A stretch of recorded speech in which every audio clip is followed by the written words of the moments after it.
pukul 13 waktu Indonesia Barat. Radio Republik Indonesia Palembang dengan Warta Berita.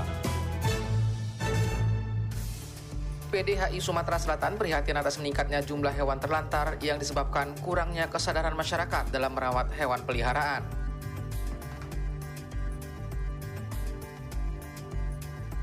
Meski memasuki musim hujan, kebakaran hutan di Sumatera Selatan masih terus terjadi.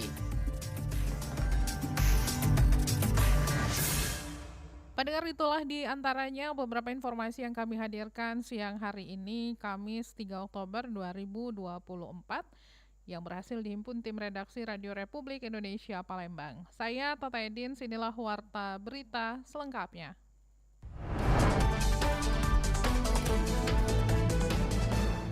Temu survei Pilkada Palembang diungkap lembaga survei 33,5% responden belum menentukan pilihan. Memperingati Hari Hewan Sedunia yang jatuh setiap tanggal 4 Oktober, Perhimpunan Dokter Hewan Indonesia atau PDHI Sumatera Selatan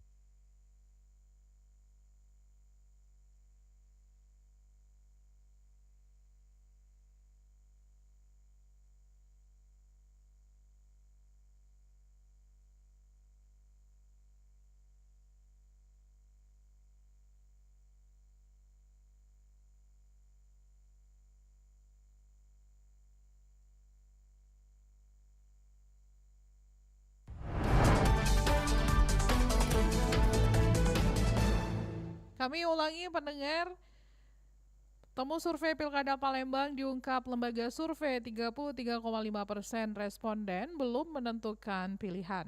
Salah satu lembaga survei, Kanigoro Network, baru-baru ini mengungkap hasil survei mengenai 3 calon pasangan di Pilkada Kota Palembang tahun 2024.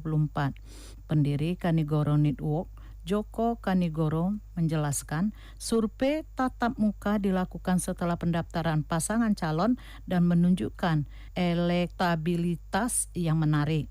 Berdasarkan hasil survei, pasangan Fitriyanti Nandirani memperoleh dukungan 31,2%. Diikuti Ratu Dewa Prima Salam dengan perolehan 26,4% dan Yuda Bahar di posisi 8,7%. Yang menariknya, kalangan milenial lebih menyukai pasangan Fitriyanti Nandirani, sementara generasi X cenderung memilih Ratu Dewa Prima Salam. Terutama responden berusia 40 hingga 55 tahun. Sekarang masing-masing calon ini itu memperebutkan 33,5% ini. Dengan nanti dia memberikan banyak atau dia menyampaikan visi misi dan program-program kerja yang sampai saat ini belum mereka sampaikan. Nah, ini saya kira akan mempengaruhi 33,5% ini. Tinggal bagaimana antara Yuda Bahar, Ratu Dewa maupun Fitri ini, bagaimana dia bisa memberikan gambaran visi atau program kerja yang relevan dengan masyarakat Kota Palembang. Menurut Joko Kanigoro, survei juga mencatat bahwa 33,5% responden masih belum menentukan pilihan mereka. Penelitian ini dilaksanakan dari tanggal 10 hingga 20 September tahun 2024 menggunakan teknik non-probability purposive sampling dan proporsional.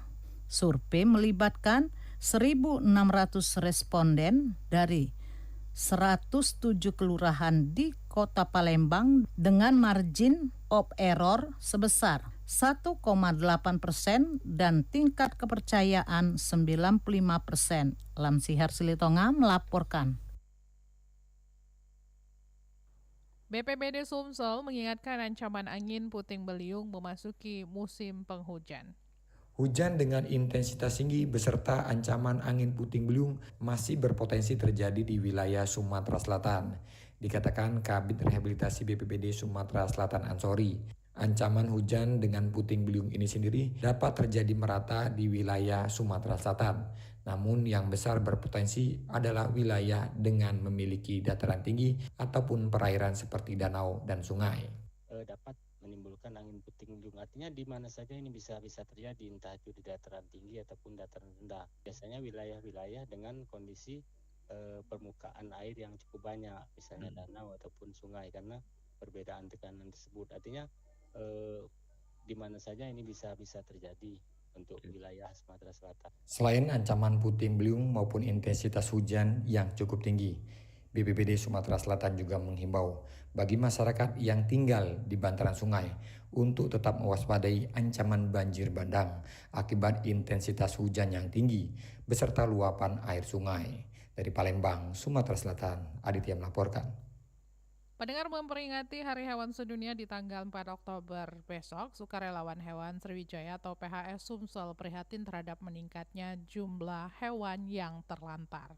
Memperingati Hari Hewan Sedunia yang jatuh setiap tanggal 4 Oktober, Perhimpunan Dokter Hewan Indonesia atau PDHI Sumatera Selatan menyoroti pentingnya kesejahteraan hewan terlantar yang tidak memiliki tempat tinggal. Momen ini bertujuan untuk menumbuhkan kesadaran masyarakat akan nasib hewan-hewan yang kurang beruntung ataupun hewan yang terlantar. Ketua PDHI Sumatera Selatan, Dr. Zafrizal mengungkapkan bahwa masalah utama yang dihadapi oleh hewan-hewan terlantar adalah kurangnya fasilitas penampungan yang layak serta minimnya dukungan dari masyarakat. Bahwa penampungan yang memadai bukan hanya menyediakan makanan dan tempat berlindung, tapi juga perawatan medis seperti vaksin serta dukungan emosional. Bagaimana orang memelihara hewan, ya hewannya tidak boleh dibiarkan. Kemudian hewan orang ini pemilik itu harus bertanggung jawab terhadap kesehatannya.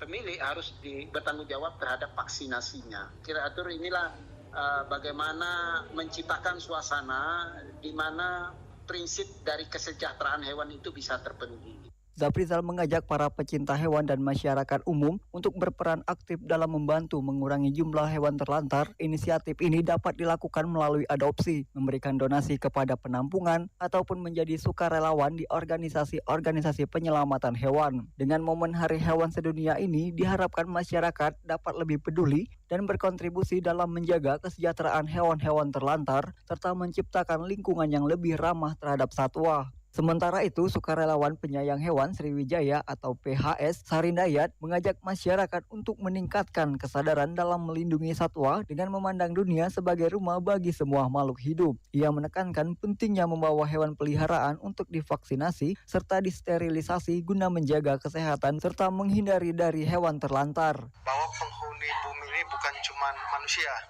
Dalam hal ini hewan adalah menjadi rekan paling dekat manusia untuk menjalani kehidupan. Jadi sayangi mereka sehingga kehidupan kita juga bisa berlangsung dengan baik. Berdasarkan dari data beberapa organisasi penyelamatan hewan, jumlah hewan terlantar di kota-kota besar di Indonesia terus meningkat setiap tahunnya. Hal ini diakibatkan oleh beberapa faktor seperti pemilik yang tidak bertanggung jawab, penelantaran, dan kurangnya pemahaman akan pentingnya sterilisasi. Muhammad Irfan, RRI Palembang, terus mengudara untuk Indonesia. Sejumlah arus lalu lintas yang melewati Kodam 2 Sriwijaya dialihkan pada Sabtu 5 Oktober. Masyarakat diimbau untuk menyesuaikan dengan pengalihan tersebut. Sejumlah ruas jalan menuju markas Kodam 2 Sriwijaya, Palembang, ditutup sementara beberapa jam menjelang dan saat peringatan Hari Ulang Tahun ke-79 Tentara Nasional Indonesia (TNI) pada 5 Oktober 2024. Penutupan jalan akan dilakukan mulai pukul 9 hingga pukul 11 waktu Indonesia Barat, dan penutupan ini berkaitan rangkaian upacara HUT TNI yang akan dilaksanakan di Jalan Jenderal Sudirman, kilometer 2,5 depan Makodam 2 Sriwijaya. Kasalantas Polrestabes Palembang AKBP Yeni Diarti mengatakan bagi masyarakat yang biasa beraktivitas menggunakan ruas Jalan Jenderal Sudirman dan sekitarnya untuk menyesuaikan dengan kondisi penutupan jalan tersebut serta mengikuti pengalihan jalan atau arus lalu lintas oleh petugas. Bagi kendaraan dari simpang Rumah Sakit Ceritas yang akan mengarah ke Kodam 2 Sriwijaya akan dialihkan ke Jalan Kapten Aripai mengarah ke Simpang 5 DPRD. Sedangkan kendaraan dari simpang Polda yang mengarah ke Kodam 2 Sriwijaya dialihkan ke Jalan Dr. Muhammad Ali, samping Rumah Sakit Umum Muhammad Usen atau kawasan Skip Madang. Menuju ke Jalan Muhammad Ali bisa melalui Jalan Skip Madang, kemudian yang mau mengarah ke Sudirman bisa belok kanan menuju ke Skip Pangkal menuju ke Petra. Kemudian yang dari arah Caritas untuk sementara kami lakukan pengalihan arus yaitu melalui Jalan Kapten Aripai bisa melalui Putaran Demang dan Angkatan 45. Kemudian dikarenakan dari arah Caritas juga kita lakukan penutupan. Termasuk di kulit dan jalan yang menuju ke Mapolda. Dikarenakan untuk Jalan Sudirman untuk sementara beberapa waktu akan kita lakukan penetapan dikarenakan untuk persiapan daerah pasukan dari rangkaian pasukan kendaraan maupun rangkaian pasukan dari personel.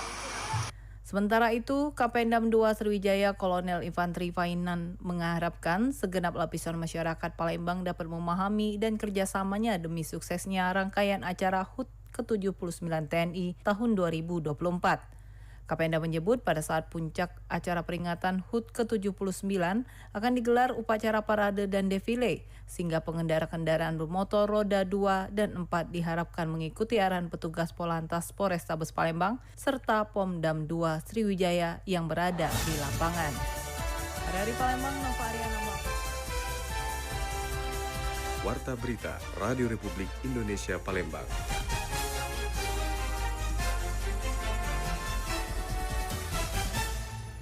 Warta berita ini disiarkan oleh Programa 1 Radio Republik Indonesia Palembang. Anda juga dapat mengakses audio streaming kami di www.rri.co.id dan aplikasi RRI Digital di smartphone Anda. Kita beralih ke berita olahraga. Pendengar, Sriwijaya FC menunjuk Amirul Mukminin sebagai pengganti sementara kursi pelatih pasca dipecatnya Jafri Sastra. Manajemen Sriwijaya FC menunjuk Amirul Mukminin untuk menggantikan Jafri Sastra sebagai pelatih karakter Sriwijaya FC. Dalam latihan, Amirul menyebut fokus membenahi mental pemain sebelum menghadapi Persikabo di Gelora Jakabaring Palembang pada Minggu nanti. Ia mengatakan semua pemain SFC untuk sekarang semua dalam keadaan sehat. Dia juga menargetkan menang dan merebut 3 poin dalam pertandingan Minggu nanti. Ditambahkannya SFC masih lemah di lini belakang. Dia juga menegaskan pemain agar bisa fokus dalam bertahan dan juga mewaspadai setiap pemain yang ada di lapangan. Saya pada intinya memang sudah menjadi bagian dari Sriwijaya FC sudah sejak lama. Saya cinta dengan tim ini. Begitu saya diamanahkan untuk menjadi caretaker, saya siap mengemban tugas itu, tetapi saya pastikan saya siap karena saya dibantu oleh teman-teman staf pelatih yang merupakan sahabat-sahabat saya dan saya pikir pelatih-pelatih yang bagus. Saat ini tim Laskar Wongkito berada di peringkat 9 dengan perolehan 2 poin dari 4 laga yang dilakoni. 2 kali kalah di laga away dan juga 2 kali bermain seri di laga kandang. Dari Jakabaring Sport City, Hairul Rizky, RRI Palembang terus mengudara untuk Indonesia.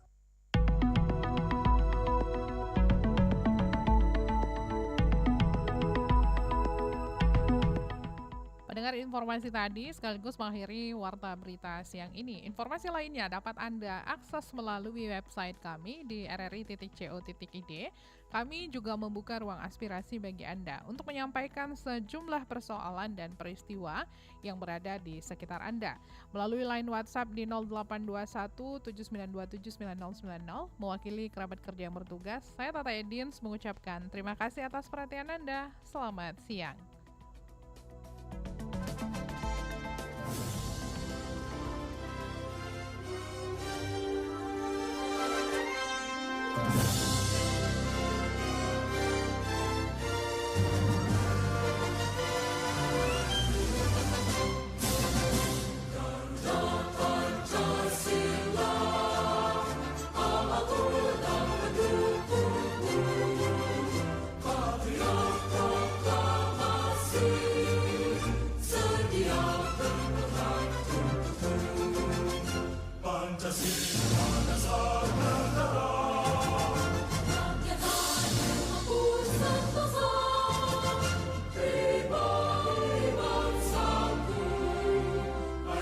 Maju